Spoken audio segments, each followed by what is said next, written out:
Professor Ritu Singh एक तेज तलवार है, ये भी दुधारी तलवार है। ये अभी म्यान से थोड़ी सी बाहर आई है और उसका अंजाम आप सब लोगों के सामने, किसी की औकात और हिम्मत नहीं है यहां इनको टच कर दे। लक्ष्मण यादव साहब के लिए, हर प्रोफेसर रतनलाल के लिए, हर रोहित वेमुला के लिए, हर पायल तड़वी के लिए, हमें अंबेडकरवादियों को छोड़ देंगे? एक ही रास्ता है कि आओ सड़क पे बैठो और मुकाबला करो इनका, और इनको बेनकाब करो। इनकी हर एक चोरी, हर एक दलाली, हर एक बेईमानी, हर एक फ्रॉड को इस तरीके से एक्सपोज करो जैसे डॉक्टर रितु सिंह ने ये बोर्ड लगा रखा। कितने लोग जो आपने डॉक्टर रितु के माध्यम से, या कितने लोग आपने अपने जेब के पैसा भरने के लिए रिश्वत लेके, और कितने प्रोफेसर लक्ष्मण यादव जैसे लोगों को रिप्लेस किया है।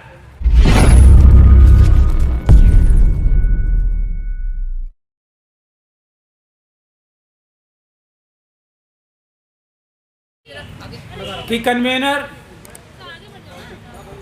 प्रोफेसर पिंजरे में और कई कुत्तों को भी पिंजरे में बंद कराने वाली है।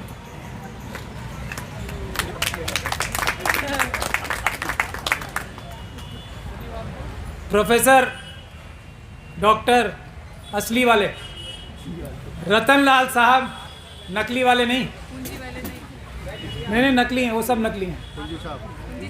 जिसको प्रोफेसर रतनलाल साहब सर्टिफिकेट नहीं देंगे वो हमारे लिए नकली प्रोफेसर है।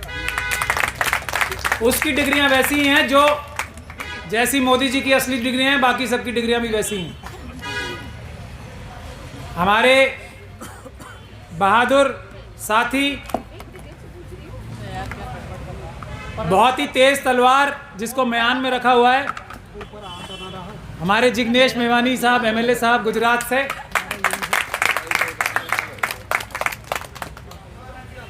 तेज हैं मगर म्यान में है, रखा हुआ है इनको म्यान में। निकलेंगे जल्दी, समय आ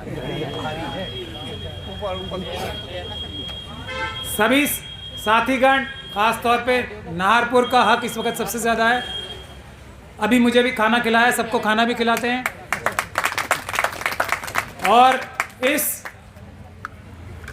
इंसाफ और बराबरी की लड़ाई में रीढ़ की हड्डी साबित हो रहे हैं ऐसे सभी साथी, नौजवान साथी, और हमारी असली प्रेस जो हमारे सामने है, नकली प्रेस जो यहाँ नहीं है, क्रिमिनल प्रेस जो यहाँ नहीं है, उनको सबक सिखाने के लिए ये असली प्रेस हमारे सामने है। उसका भी बहुत बहुत धन्यवाद सभी को। जय भीम।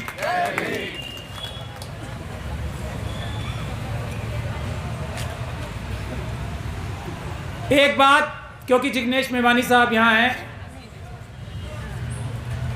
मैं प्रोफेसर लक्ष्मण यादव साहब से, उनके सभी साथियों से और हमारे सभी लोगों से, खास तौर पे इंस्टीट्यूशंस में, शैक्षणिक संस्थानों में जितने भी हमारे एससी, एसटी, ओबीसी और माइनॉरिटीज़ के प्रोफेसर्स हैं, टीचर्स हैं, मुझे पता है कि वो लोग पढ़ने लिखने के लिए बने हैं, वो लोग पढ़ाने के लिए बने हैं, वो लोग सिखाने के लिए बने हैं, वो लोग लाठी डंडे गोली खाने के लिए नहीं बने हैं। लेकिन ये मनुवादी सरकार आरएसएस और बीजेपी की आपके संस्थानों को खत्म कर देगी। प्रोफेसर लक्ष्मण यादव जैसे, प्रोफेसर रितु जैसे, प्रोफेसर रतनलाल जैसे लोगों को जान से मारकर, और मैं ये पूरी जिम्मेदारी के साथ कह रहा हूं कि ये इनकी नौकरियों के पीछे नहीं है, इनकी जान के पीछे है। तो आप लोगों को, जैसे हमारी बहन डॉक्टर रितु कलम अपने हाथ में लेके जमीन पे बैठी हैं लाठी और गोली खाने के लिए, जब तक आप लोग इसके लिए तैयार नहीं होंगे, न्याय नहीं मिलेगा। आपकी नौकरियां ही नहीं, आपकी जानें जाएंगी, आपके घर जाएंगे, आपके परिवार वाले जाएंगे, और आपका एक एक चीज लूट ली जाएगी अगर आप डॉक्टर रितु सिंह के साथ या डॉक्टर रितु सिंह के जैसा प्रदर्शन, प्रोटेस्ट जमीन पे रहकर नहीं करोगे।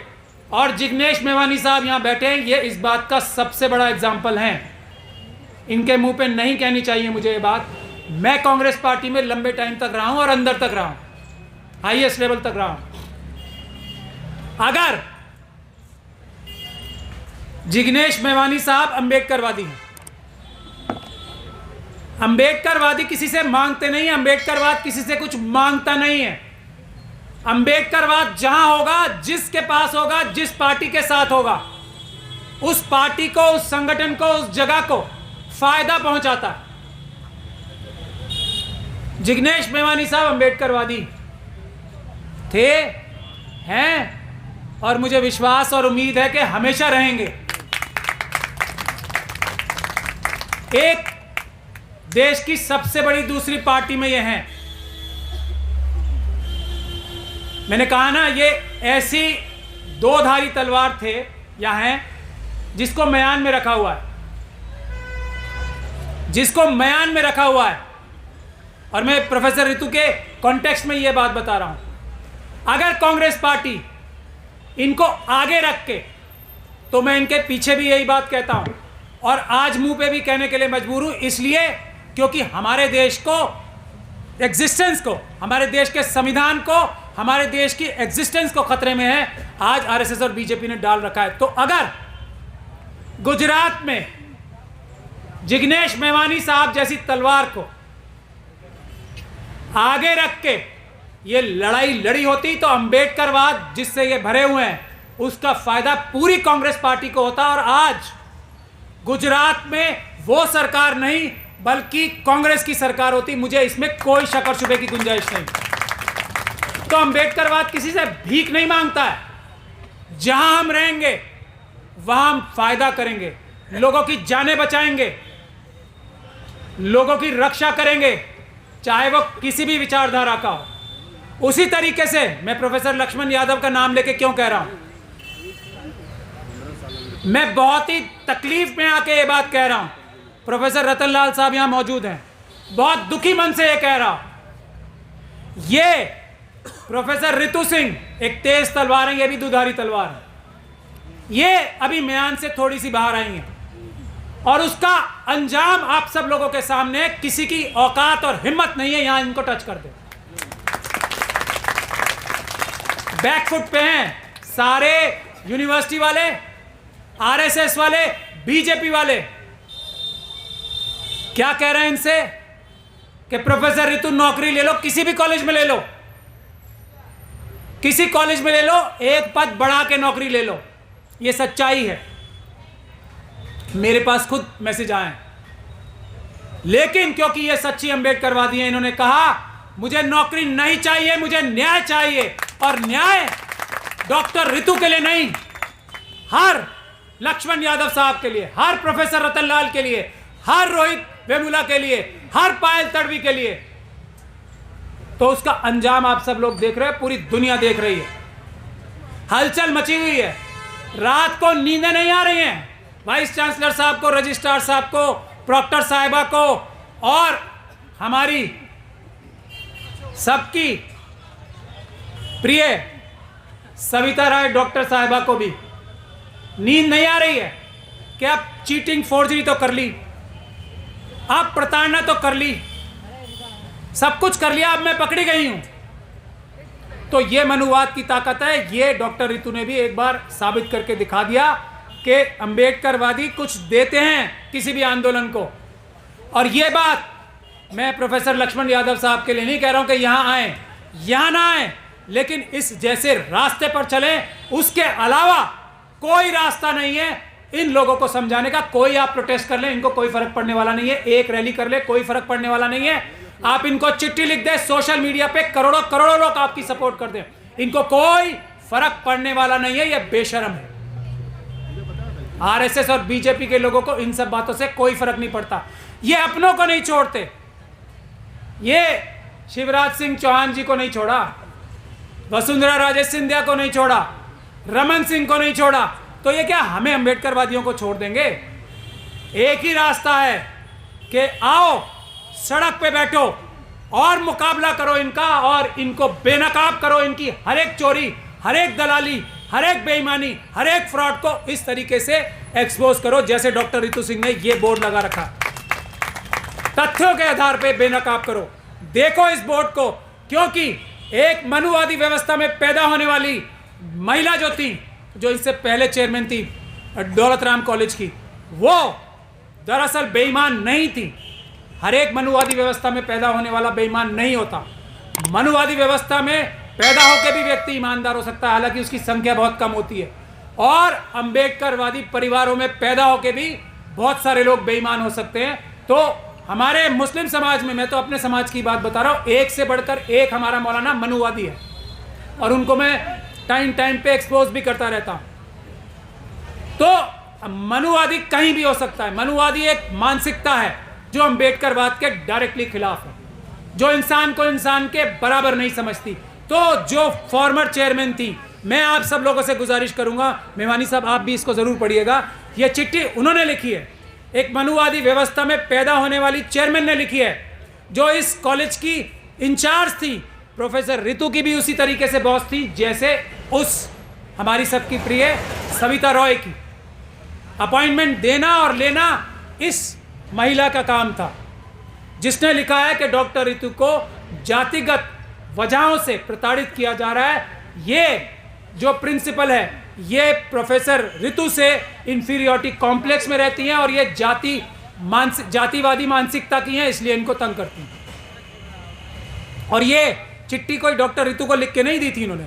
जब इंक्वायरी चल रही थी पार्लियामेंट्री कमेटी की, तो उस पार्लियामेंट्री कमेटी ने सरकार को बोला था कि दिल्ली यूनिवर्सिटी से डॉक्टर रितु के बारे में और बाकी बैकलॉग के बारे में पता करो, तब ये चिट्ठी लिखी गई थी। उसके जवाब में ये आप सब लोग पढ़ें। मैं प्रेस के लोगों से भी गुजारिश करूंगा कि इसकी फोटो लेके शाया करें।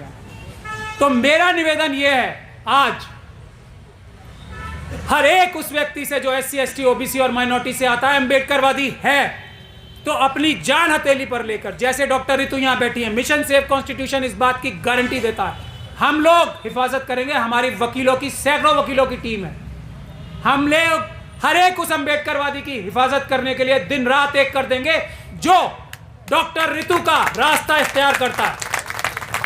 हाथ नहीं लगाने देंगे किसी को, ये मैं बता रहा हूं आपको संविधान और कानून की ताकत से। आज आए हुए नहीं आए हुए IB वाले कितने हैं? आज हाथ खड़ा करके बताएं, आज IB और स्पेशल सेल वाले कितने लोग हैं? नहीं कर रहे? हम तो पहचानते हैं, क्यों नहीं कर रहे हाथ खड़े? ये अमित शाह जी को बता दीजिएगा, उन्हीं के लिए बोल रहा हूं। अभी अभी जो रिकॉर्डिंग कर रहे हो आप लोग, भेज दो उनके फोन पे अमित शाह जी के। तो जानते हैं। नहीं अभी भेज देना, शाम को नहीं, वो अभी देख लेंगे, नहीं तो रात को बैठ के देखते मेरी सारी गतिविधियां, देख लें ये होने वाला है। और यही एक रास्ता है। तो हमारे 3 पॉइंट्स हैं। हमारा पहला पॉइंट है सारा बैकलॉग खत्म होना, एक साथ सारा बैकलॉग खत्म होना है। और जो हमारी कम से कम 30,000 से ज्यादा नौकरियां हैं, वो तुरंत SC ST और OBC के लोगों को देना पहली हमारी डिमांड ये है। ये न्याय की परिभाषा बता रहा हूं मैं आपको।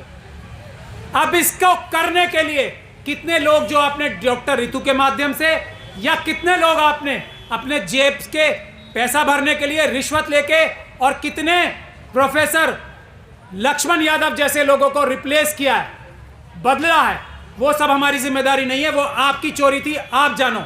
हमारे 30,000 से ज्यादा प्रोफेसर्स हमें दिल्ली यूनिवर्सिटी में चाहिए। इसका मतलब है बैकलॉग की जो चोरी और डकैती आपने की थी वो खत्म करो। 30,000 नौकरियां जब तक नहीं ऐलान होगा और नौकरियों पे अपॉइंटमेंट नहीं होगी, ये प्रदर्शन जारी रहेगा। ये न्याय है, ये नौकरी नहीं है, ये न्याय है।